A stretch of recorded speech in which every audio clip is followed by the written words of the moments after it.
ሻሎም ሻሎም ሻሎም ቤተሰብ እግዚአብሔር አምላክ ሰላም ጸጋ ምሕረት ናይ ክርስቶስ ምስኩልኩም እዩ አናሃኩም ሰላሐዲኔ ከም ክርስቶስ ዝገልጽ ትውልዲ ዓለም ለኻው ቤተ ክርስቲያን ሎም ድማ ንማዓልቲ ድኾና ህይወት ቃል ሓቢርና ክንካፈሊና ሎም ንካፈሎ ቃል በሁሉ ወህበትና ንእግዚአብሔር ነኽብሮ ደብል እዩ በሁሉ ወህበትና ንእግዚአብሔር ነኽብሮ ኣብ መጽሐፍ ቅዱስ ድተፈላለዩ ዓይነት ወህበታት አለው ናይ ፍታው ወህበት ሞባ በኹር ወህበት ከም ድማ ዕሽር ድተፈላለዩ በዞም ኩሎም ነገራት ንእግዚአብሔር ኣብ ህይወትና ከነኽብሮ ናይ እግዚአብሔር ፍቃድ እዩ መጽሐፍ ቅዱስ ክዛረብ ከሎ ምሳሌ ምዕራፍ 3 ጥቅስ 9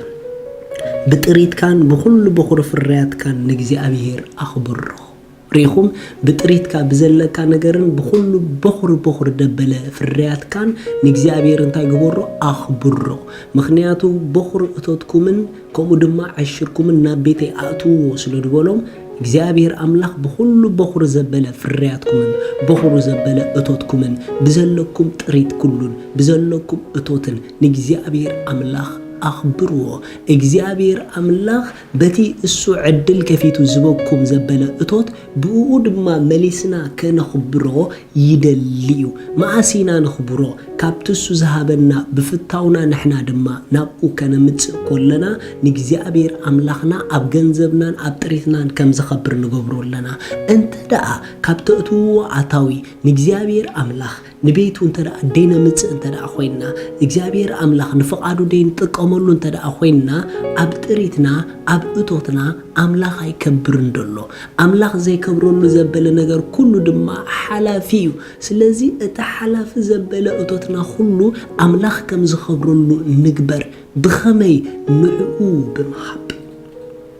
ንአምላክ ብኸመይና ንቦ ብቤቱ ጌርና ኢና ንአምላክ ንቦ ببيتو جيرنا إنا نأملاخ نبو كاب كل أتوتكم نجزيابير محاب عشركم محاب نايفتاو وهبتكم محاب ندخاتات مردا إذن نجرز انتدأ تلاميدنا جنزبنا እቶትና ሁሉ አምላክ ይሐልፈሎ እግዚአብሔር ይخبرሉ ማለት እዩ ስለዚ በሁሉ ዘለኩም ዘበለ ነገር ንእግዚአብሔር አኽብርዎ ካብሎ መጀመርና ንሓደ ነገር ንባራበር ኣብታ አምላክ ጥዕናን ጸጋን ኣብዚሑን እትወደለና ንአምላክ ኣብኡ ነኽብሮ ለና ዲና ቼክ ንግበር እንተ ደይ ነኽብሮ ለና ኮይና ሎምን ጨምሮ ንአምላክና በሁሉ እቶትናን ጥሪትናን ነኽብሮ እንተ ደኣ ንእግዚአብሔር አምላክ ብጥሪትና ከነኽብሮ ጀሚርና ናይ እግዚአብሔር ፍሰት ናይ በረኸቱ ውሕዘት ኣብ ህይወትና ከነስተማቕር ክንጅምሪና ካብታ ሓደ በረኸቱ ኣብ ህይወትና ዝግለጸሉ መንገዲ ብውህበትና እዩ እንተ ደኣ ብውህበትና እሙናት ሰባት ተደኣ ኮይና ብዕሽርና በኩሉ ነገራትና እሙናት እንተ ደኣ ኮይና ናትና ዘበለ አታዊ ኣብቲ ከውሒ ክርስቶስ ክስረት ክጅምር እዩ ሽዑ ስራሕኩም ክትገድፍዎ ከለኹም ንእግዚአብሔር ቀዲምኩም እሙናት ኮንኩም ስለድጸናሕኩም በዚ መጺ ዘይተባህለ ናይ እግዚአብሔር ምክንዋን ኣብ ህይወትኩም ክትርኢኹም ማለት እታ ኣብቲ ከውሒ ዝተሰረተት ቤት ንፋስ መጺ ምስ ደፋኣ ኣይተናወጸትን ያዝብል ስለዚ ኢኮኖሚኩም ፋይናንሻል ናትኩም ከናውጽ ትደሊ እንድሕር ኮንኩም ንእግዚአብሔር ብመሃብ ኣብቲ ከውሒ ከም ስረት ግብርዎ ኣብ ስራሕኩም ኣይትተኣመኑ ምኽንያቱ ሓደ መዓልቲ ዝተኣመንኩም ክስበረኩም ይኽእል እዩ እንተ ደኣ በአምላክኩም ተኣሚንኩም ጸኒሕኩም ግን ናትኩም ዘበለ ነገር ኣይናወጽኩምን እዩ ኣይናቃነቅን እዩ ስለዚ ከይትዕሽው ተቃላጢፍኩም በኩሉ ውህበትኩም ንአምላክ አኽብርዎ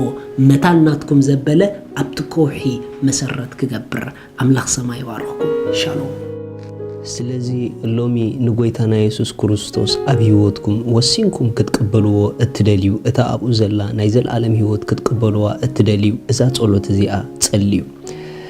እግዚአብሔር አቦ ስለ ወድኻ ኢየሱስ ክርስቶስ የመስግነካ ኣለኹ ያአምን ኣለኹ ኢየሱስ ክርስቶስ ስለ ኃጢአተይ ከም ድተሰቕለ